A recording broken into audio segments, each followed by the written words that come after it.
Hello everybody, welcome back to HardReset.Info channel. In today's video, I'll show you how to easily fix speaker not working on your Samsung S25 Plus.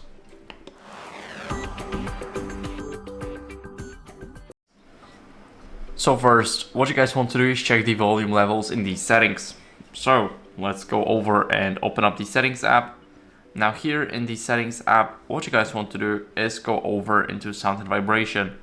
Here we want to go over to volume, and this way you will see every single slider possible except for the call volume, because we can only change the call volume while being in an active call. So here we can check the volume levels. Now my levels are okay. And next, what you guys want to do is clean your speaker grill. And as you guys can see, we have it right here. Now we want to clean it with a soft brush for an example, because when there's dust inside of it and it's stuffed, then what can happen is basically your phone can block the sound because of the dust. So you definitely do not want that. Now after that, what you guys want to do is go back to the settings and now go over into connections. So the first one right up top.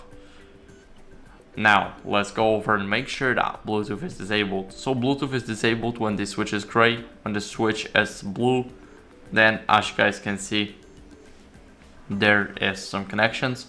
And what can happen is audio can be rerouted to any other device except for your phone. So headphones, even TVs, cars, and everything that your phone could connect to.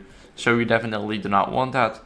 Now what you guys want to do next is restart your phone. So this way we will refresh the system.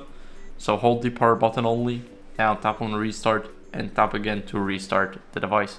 Now it's restarting, so I'll see you guys in a second once it's done.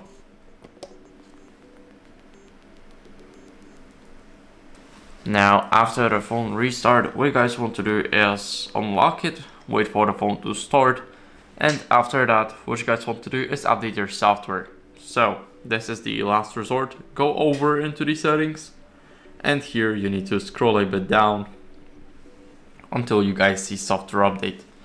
Now here you guys will click check for updates, and this way you'll see if you have the latest version.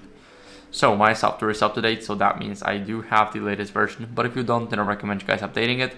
It's very important to keep up with the latest version. So that's it for the video. I hope it was helpful. If it was, then leave a like, subscription, and a comment, and I'll see you in the next one.